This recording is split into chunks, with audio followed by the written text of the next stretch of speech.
So besides The Walking Dead, you have done some substantial voiceover work. You have done Voltron, you've played Frank Castle, The Punisher. What has been your experience doing voiceover performance acting versus what we're going to talk about in a second, a lot of your game work that you've done? Yeah. What?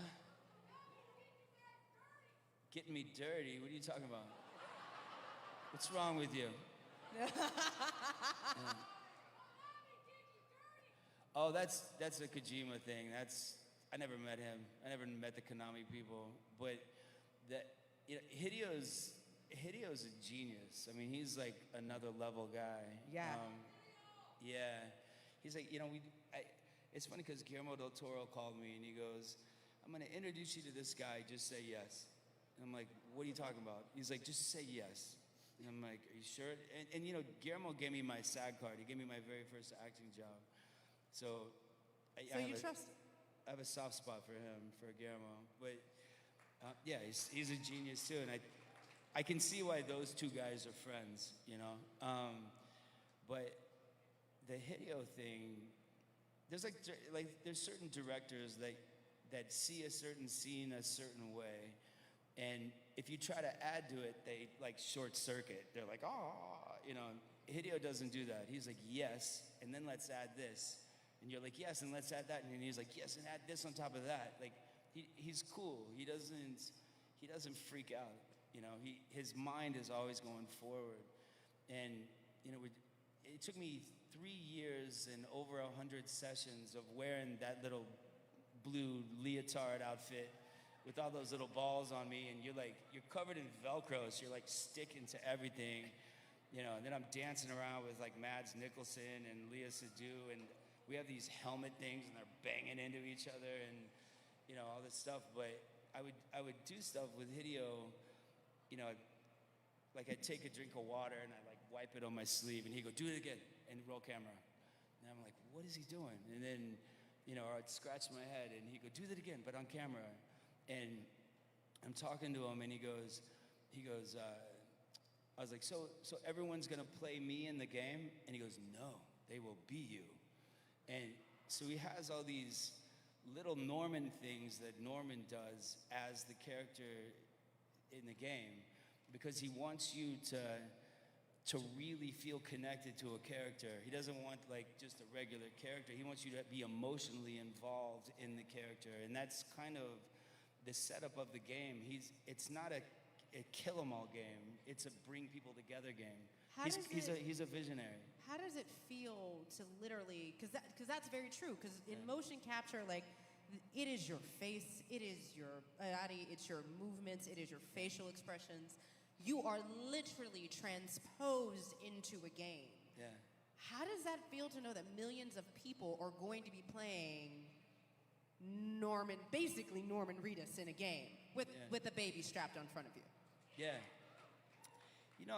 I think early on I was like super nervous, like I didn't like my face, or I didn't like my ears, or I didn't like my voice, or I walk funny or something.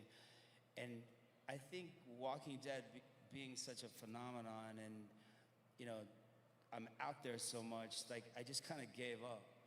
I was like who cares, So the video, screw it. And the video game, it's such, like I used to play like Defender and Pac-Man, like this ain't that, you know what I mean? Like, no, far from that. But it's so realistic, and and you have to understand too, like I'm doing Walking Dead all the time, and then they're like, oh, you're off an episode, and then I'm flying to San Diego, and then crack of dawn, I have all these dots on my face and this outfit, and and then they're like, okay, and you're gonna race to the airport and go right back to Walking Dead. So I look exhausted, like all the time. It's kind of like I do now.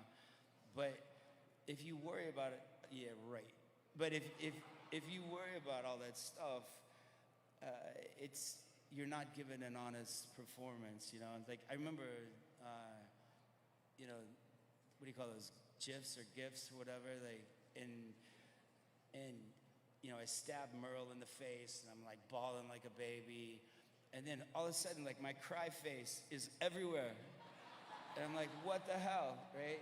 And I'm like, maybe I should just, like, pose cry from now on and, like, look cool and cry. But then all the actors would be like, you're posing. So it's like, I gotta pick my battles, you know? So the video game is, like, super realistic, you know? It's incredible. Looking at the teasers, looking at the promos, this idea of the supernatural, because while it is a departure from The Walking Dead, you're still kind of dealing with supernatural. You know, a lot of folks, folks know about Death Stranding? I just wanted to make sure you know we had switched off The Walking Dead. Dude, he took me to those game awards, and he's like walking downstairs, and the stairs are lighting up as he steps on them, like Michael Jackson, right? And he goes, I'm back, and like 10,000 screaming males were like, ah! You know, and I'm He's like, a legend. I'm like, who is this guy? You know? And then walking around Tokyo with him, like, it's nuts. He's the real deal. Yeah. Well, he is a legend, and now you're kind of a part of this brand new, and so many, as much as people know about the game, they know so little about the game, right? Yeah. You're playing Sam Bridges, you're fighting supernatural, you have a baby strapped to you because it helps you figure out when there's supernatural things happening, and you're trying to bring the world together. It's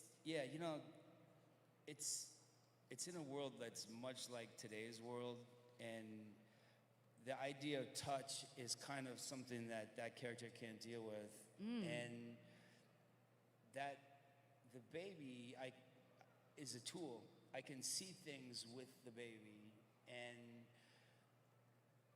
as the game proceeds and you finally get into it, the idea of touch comes back to Sam, and the idea of caring for this comes back to Sam. So as you as a player play the game and you're connecting and you feel the connection, you start to feel human emotion at the same time for the character, as the character, and as you connect with other people in the game.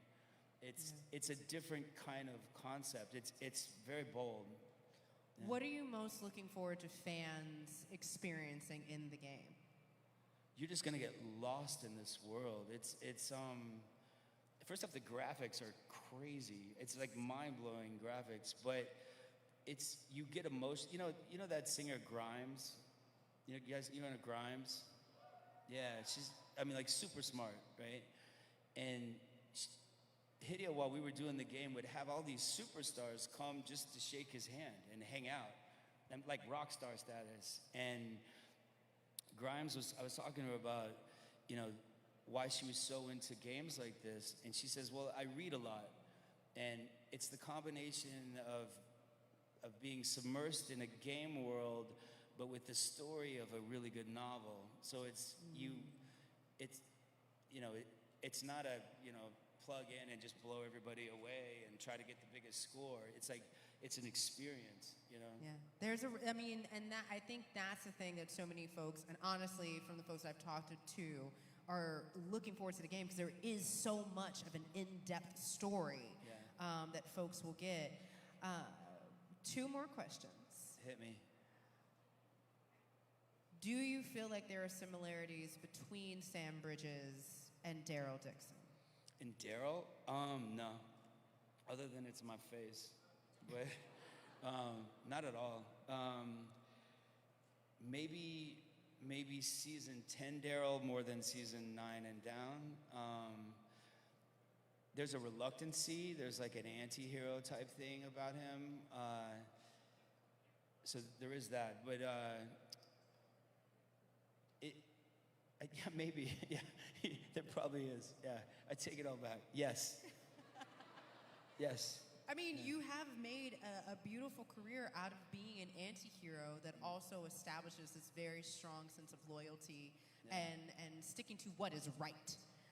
So that's pretty incredible that you get to continue that into perpetuity in a game. That's pretty awesome. I've been pretty lucky I guess so. Yeah, you're right.